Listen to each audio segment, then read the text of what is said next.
नमस्कार, आप देख रहे हैं स्वतंत्र आवाज़ जनसंवाद। हम हैं एसपी चक्रवर्ती। आज हम जनपद अंबेडकर नगर के आलापुर विधानसभा क्षेत्र के एक ऐसे शख्सियत से आपको रूबरू कराएंगे, परिचित कराएंगे और मुलाकात करवाएंगे और इनकी बात करवाएंगे, क्योंकि इस समय हमारी जो तत्काल की जो जानकारी हमें मिली है वो जानकारी ये मिली है कि ये मौके पर महामहिम राष्ट्रपति महोदय को अभी अपने कुछ साथियों के साथ ज्ञापन दे करके वापस जा रहे थे। तो हमसे मुलाकात हुई, हमने बातचीत किया, तो हमने सोचा कि इनकी बात आप तक भी पहुंचाई जाए।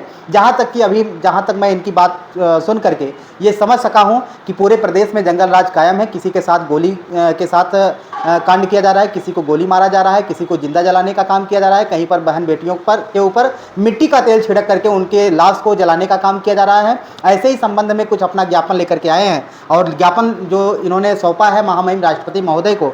तो सबसे पहले अपने मुखार बिंदु से, क्योंकि आप तो देख रहे हैं वैसे भी साधु संत की तरह दिखते हैं, तो हम चाहेंगे कि अपने मुखार बिंदु से अपना परिचय हमारे दर्शकों को बताएं कि आप कौन हैं, कहां से आए हैं और आपका उद्देश्य, आज का जो उद्देश्य है वो उद्देश्य क्या था।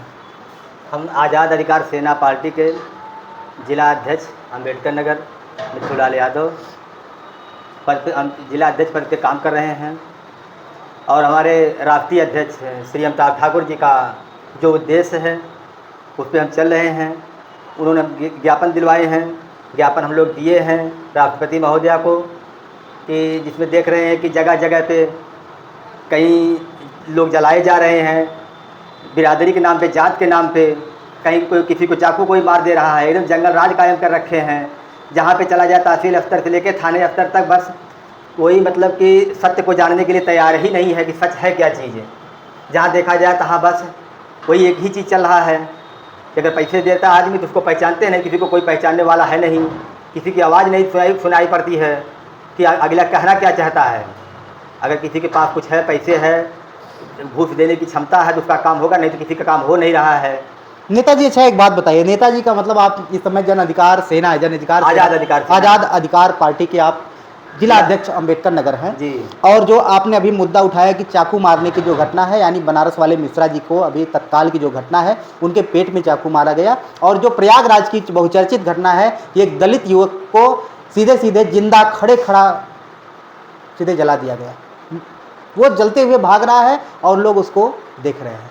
तो इस तरीके की घटनाएं जो चल रही है, तो जो ये ज्वलंत घटनाएं घटित हो रही है, नेताजी यानी जिला अध्यक्ष जी, आप क्या चाहते हैं, शासन से क्या चाहते हैं कि आखिर ये इन घटनाओं पर अंकुश कैसे लगेगा, सरकार के द्वारा लगेगा, या आप क्या चाहते हैं कि इन घटनाओं पर अंकुश लगाने के लिए क्या कदम उठाया जाए। शासन अगर एक्टिव है तो लोग ऐसी दर्दनाक घटना करने के लिए तैयार ही नहीं होते। शासन की लाचारी है, पर जब सरकार उस पर शिकंजा शासन पे टाइट करती है तो शासन इसी हिसाब से चलती है।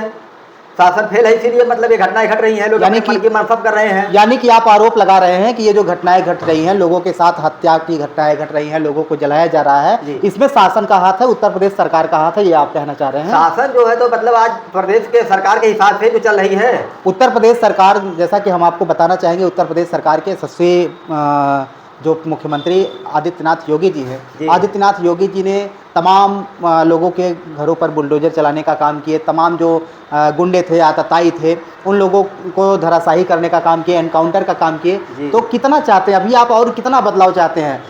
ये गुंडागर्दी, बलात्कार या फिर हत्या की जो घटनाएं थी वो पहले भी घटती थी, लोग कह रहे हैं आज भी घट रही हैं, उस पर धीरे धीरे अंकुश लगाने का काम किया जा रहा है। तो इसमें सरकार आपको कहां से दोषी दिख रही है? आपने माननीय महामहिम राष्ट्रपति महोदय को ये जो ज्ञापन सौंपा है, इसमें आपने राष्ट्रपति शासन की मांग की है, तो आखिर क्या वजह है सरकार को? अगर सरकार जो अगर जिम्मेदार नहीं है तो लोगों के पास इतनी हिम्मत आती कहाँ से है ऐसा कांड करने के लिए? किसी को जिंदा जला दिया जाए, किसी को जिंदा चाकू मार दिया जाए, किसी को गोली मार दिया जाए, रेप बलात्कार का ही जो घटना घट रही है, ये हिम्मत आती कहाँ से है? शासन प्रशासन अगर अपनी जगह पे एक्टिव होता तो लोगों का रोना कांपता। अब पता चले कि अब यहाँ पे शासन फेल है कि सरकार फेल है, कैसे कहाँ से घटना घट रही है, हिम्मत आती कहाँ से? यानी जो आज आपने ज्ञापन दिया है, आपके आज़ाद अधिकार सेना के जो राष्ट्रीय अध्यक्ष हैं जी, उनकी भी सहभागिता इस कार्यक्रम में रही। और क्या क्या उद्देश्य है आपके राष्ट्रीय अध्यक्ष का? जो आपके राष्ट्रीय अध्यक्ष हैं अमिताभ ठाकुर, जो आईपीएस थे, उत्तर प्रदेश के रिटायर्ड आईपीएस हैं, तो और उनकी आगे की क्या क्या मंशा है, क्या क्या रणनीति है? आने वाले समय में जो लोकसभा या विधानसभा का चुनाव होने वाला है, जिला पंचायत का चुनाव होने वाला है, आप अम्बेडकर नगर के जिलाध्यक्ष हैं, जिलाध्यक्ष की हैसियत से अपने ज़िले में आपने अब तक क्या क्या काम किया है, आगे क्या क्या काम करने वाले हैं? हमारे ज़िले में जो ज्ञापन होते हैं, जहाँ पे दिखाई पड़ता है कि ये गलत हो रहा है, तो हम लोग महीने में एक बार दो बार जाके मतलब ज्ञापन देते ही देते हैं एसडीएम साहब को, और जहाँ पे पहुँच पाते हैं। और जो जैसा दिखाई पड़ता है कि उचित है कि अनुचित है, जहाँ अनुचित होता है उसके लिए हम लोग खड़े होते हैं, ज्ञापन देते हैं। मतलब आपकी राजनीति ज्ञापन तक ही सीमित है कि धरातल पे भी कुछ है? नहीं, धरातल पे चल ही रहा है। जैसे अब ज्ञापन देने आए हैं, अपनी बात कह रहे हैं, अब हमारी बात कहाँ तक सुनेंगे? मतलब अब राष्ट्रीय महोदया जी, उसके लिए तो मतलब वही जाने। अब हमारा काम है कि मतलब आगाह कर रहे हैं, गलती तो दिखा रहे हैं, आईना दिखा रहे हैं। अब वो जितना वो मतलब एक्टिव हो इस पे, जो उनको उचित लगे। चलिए ठीक है, हमारी नज़र इन पर भी बनी रहेगी और हम आपसे निवेदन करना चाहेंगे कि अगर आप चैनल पर नए हैं तो चैनल को सब्सक्राइब करें, और देश में जितनी भी तमाम तरीके की घटनाएं घट रही हैं, इन घटनाओं पर भी हम अपनी नज़र अपने चैनल के माध्यम से अपनी नज़र गड़ाए हुए हैं, और निश्चित तौर पर आने वाले समय में बड़े पैमाने पर हम आपको इन सारी घटनाओं से रूबरू कराने का काम करेंगे। बने रहें हमारे साथ। हम हैं एसपी चक्रवर्ती, आप देख रहे हैं स्वतंत्र आवाज जनसंवाद। नमस्कार।